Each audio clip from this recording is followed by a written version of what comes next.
Assalamualaikum warahmatullahi wabarakatuh. Salam sehat dan salam sejahtera untuk semua tretan Raja Warta. Dalam kesempatan ini, Raja Warta ingin melaporkan bahwa pemilihan wali kota Pilwali, Surabaya yang akan digelar tahun ini kian dekat. Seperti telah kita ketahui bersama, Pilwali Surabaya akan digelar tanggal 9 Desember tahun 2020. Melihat perkembangan politik di kota Surabaya, sudah hampir dipastikan akan terjadi pertarungan head-to-head antara kubu PDI Perjuangan versus Mahfud Arifin yang diusung kurang lebih 8 partai politik.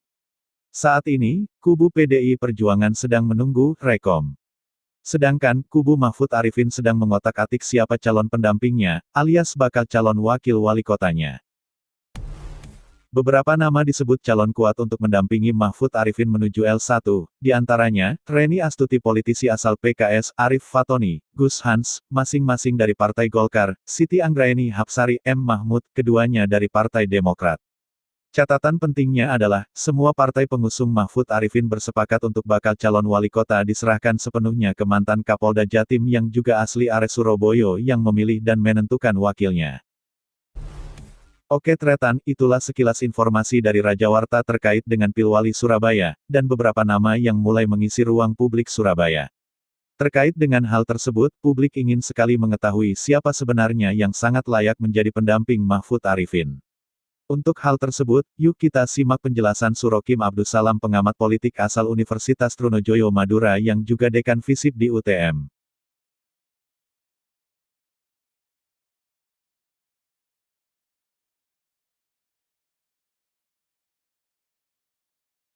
Pak MA diusung oleh koalisi yang gemuk. Banyak partai yang tergabung di sana. Dan ada tugas besar bagi Pak MA adalah menyolidkan dukungan partai itu. Kalau mengambil calon kader dari partai pendukung, tentu tidak semudah yang dibayangkan karena berkaitan dengan soliditas partai pendukung tadi itu.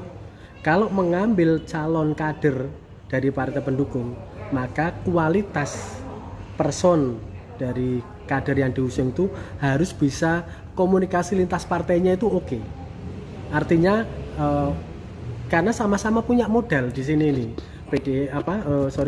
Demokrat punya modal, Golkar punya modal, PKB punya modal, PKS punya modal, semuanya punya modal yang sama. Sehingga kemudian kalau seandainya ada, loh kok itu yang modalnya lebih kecil yang diambil. Nah, harus ada reasoning yang lebih masuk akal karena ini menyangkut soliditas dukungan partai, sehingga kalau ngambil kader dari partai mestinya dia ini kader yang sudah menjadi milik bersama dari partai-partai itu, minimal komunikasinya yang better ya, yang bagus mungkin ya, yang excellent gitu terhadap partai-partai lain, sehingga kemudian sentimen tadi itu kemudian bisa dieliminasi sehingga nantinya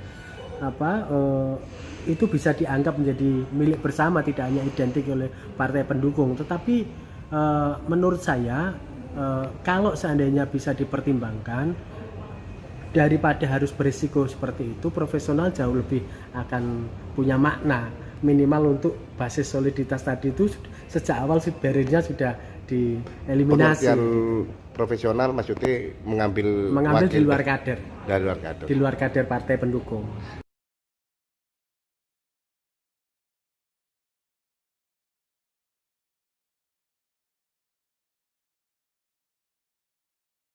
Kalau selama ini di elektoral di Surabaya, kalau dulu memang ya sudah 15 tahun yang lalu ya, gender masih berpengaruh. Tapi kalau hasil survei yang terakhir ini, gender hampir kecil sekali pengaruhnya. Faktor-faktor sosiologis yang dulu kita anggap sebagai dominan itu sekarang kecil sekali. Jadi sebenarnya laki perempuan di Surabaya tidak ada masalah.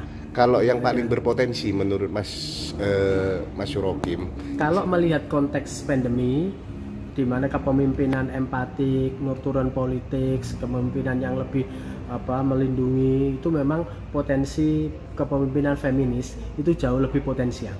Jadi ceruk pemilih yang lebih loyal di perempuan. Jadi kalau seandainya kapasitas ini kan menghitung kapasitas orang itu kan kompleks banget Pak variabelnya. Kalau seandainya setara, ambil perempuan. Tapi kalau seandainya faktor-faktor yang lain, khususnya pertimbangan yang lain-lain tadi masih dominan laki-laki, tidak ada masalah. Tetapi menurut saya itu tergantung dari siapa kompetitor yang hendak dihadapi. Karena menghitung elektabilitas, ceruk ini pemilih itu memang situasinya kompleks sekali. Variabel perilaku memilih juga kian kompleks. Jadi memang tidak mudah dalam situasi seperti ini. Tapi saya meyakini dalam konteks pemilih urban seperti Surabaya begini, pertimbangan-pertimbangan sosiologis yang dulu kita anggap sebagai utama, psikologis yang dulu sebagai utama, sekarang sudah mulai bergeser ke pertimbangan-pertimbangan rasional yang orang lebih banyak akan menghitung soal kompetensi, kapasitas, track record, kapabilitas, dan juga legacy. Jadi mungkin perlu dipertimbangkan itu sebagai faktor utama dulu, baru faktor-faktor yang lain tadi seperti agama, gender dan lain-lain itu sebagai sunahnya. Tapi yang utama ini yang objektif, yang penilaian objektif, apakah itu kompetensi, kapasitas, kapabilitas, track record ataupun legacy.